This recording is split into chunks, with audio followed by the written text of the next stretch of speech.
लोकसभा में विपक्ष के नेता रायबरेली से सांसद राहुल गांधी ने अपने संसदीय क्षेत्र रायबरेली के 2 दिन के दौरे पर वो पहुंचे। ये दौरा लोकसभा चुनाव के बाद उनका छठा सातवां दौरा रहा। इसमें पार्टी कार्यकर्ताओं से मुलाकात की, विकास योजनाओं की समीक्षा की, स्थानीय मुद्दों पर चर्चा के लिए पहुंचे। लेकिन उनके पहुंचते ही बीजेपी कार्यकर्ताओं ने जोरदार विरोध प्रदर्शन कर दिया। इलाके में राजनीतिक तनाव बढ़ गया। यह घटना न केवल स्थानीय स्तर पर कांग्रेस बीजेपी के बीच टकराव को उजागर कर रही है, बल्कि राष्ट्रीय राजनीति में बढ़ते ध्रुवीकरण को भी, पोलराइजेशन को भी दर्शा रही है। दरअसल रायबरेली पहुंचने से ठीक पहले लखनऊ प्रयागराज हाईवे पर ही हरचंदपुर के गुलपुर इलाके में राहुल का काफिला रोका गया। उत्तर प्रदेश सरकार में राज्य मंत्री दिनेश प्रताप सिंह, जो उनके चैलेंजर भी थे उस चुनाव में, उन्होंने विधानसभा चुनाव के तरह दरअसल लोकसभा चुनाव में भी दिनेश प्रताप बीजेपी के प्रत्याशी थे।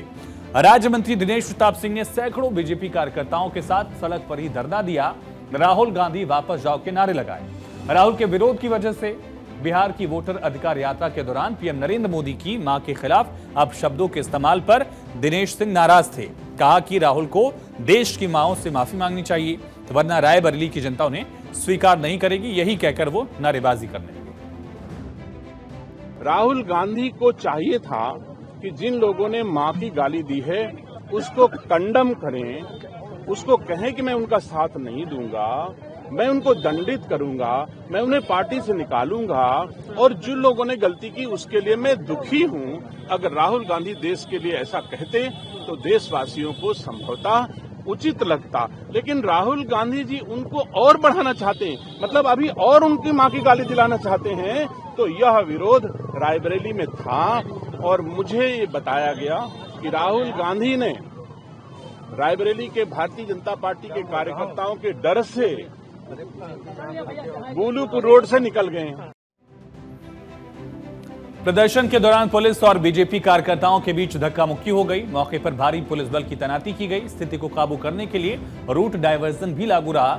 राहुल का रायबरेली में विरोध आखिर क्यों हुआ और वहां क्या हुआ, इसको समझते हैं। दरअसल प्रधानमंत्री नरेंद्र मोदी की मां पर अभद्र टिप्पणी को लेकर दिनेश सिंह, उनके नेतृत्व में विरोध प्रदर्शन किया गया। दिनेश सिंह मंत्री हैं यूपी की सरकार में।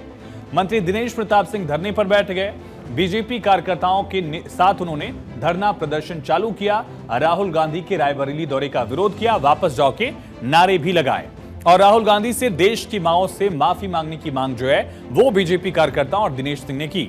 हालांकि बीजेपी कार्यकर्ताओं की पुलिस से इस दौरान धक्का मुक्की भी हो गई। इसको लेकर दिनेश सिंह ने उत्तर प्रदेश बीजेपी के अध्यक्ष दरअसल उनको भूपेंद्र चौधरी को लेटर भी लिख दिया और नाराजगी भी जाहिर की।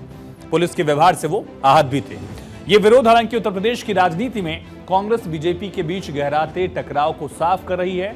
खासकर 2027 में यूपी में विधानसभा चुनाव से पहले रायबरेली लंबे समय से कांग्रेस का गढ़ रहा है, जहां सोनिया गांधी और फिर राहुल ने मजबूत पकड़ बनाई है। 2024 के लोकसभा चुनाव में राहुल गांधी ने बीजेपी के ही इन्हीं दिनेश सिंह को करीब 4 लाख वोटों से हराया था। दूसरी तरफ राहुल के दौरे से पहले रायबरेली में पोस्टर भी लगे, जिनसे सियासी पारा और चढ़ा। इन पोस्टर्स में राहुल को विष्णु, तेजस्वी यादव को ब्रह्मा और अखिलेश यादव को बताया गया महेश। ये आप देख रहे हैं, त्रिदेव के अवतार में तीनों नेताओं को दिखा दिया गया। राहुल निर्मल बागी करके नेता है, उन्होंने पोस्टर लगवाते हुए इसमें राहुल गांधी को और साथ ही अखिलेश यादव और तेजस्वी को त्रिदेव में दिखाया है। जनता को विपक्षी एकता का संदेश देने की कोशिश की गई है। राजनीति हालांकि गरमाई है, कुछ लोगों ने इसे धार्मिक भावनाओं से जोड़ने को अनुचित बताया। कुल मिलाकर ये विरोध राहुल की लोकप्रियता को चुनौती देने की कोशिश है, लेकिन कांग्रेस इसे बीजेपी की हताशा बता रही है। कांग्रेस नेता राहुल गांधी ने विरोध के बावजूद कांग्रेस कार्यकर्ताओं को संबोधित किया, बीजेपी पर निशाना साधा, वोट चोरी का मुद्दा उठाया। The main nara these days is vote chor, gadi chor. And that is being proved across the country. We will prove it again and again and again in more and more dramatic ways. तो आने वाले वक्त में बिहार विधानसभा चुनाव है, सियासत गरमाई है और उत्तर प्रदेश का विधानसभा चुनाव जो है 2027 में, उसको लेकर अभी से ही कांग्रेस और बीजेपी एक दूसरे पर हमलावर रह रहे हैं। अब देखने वाली बात होगी कि जनता किसे कुर्सी पर बैठाती है। 2027 की लड़ाई में कांग्रेस खुद को उत्तर प्रदेश में कितना रिलेवेंट बना पाती है।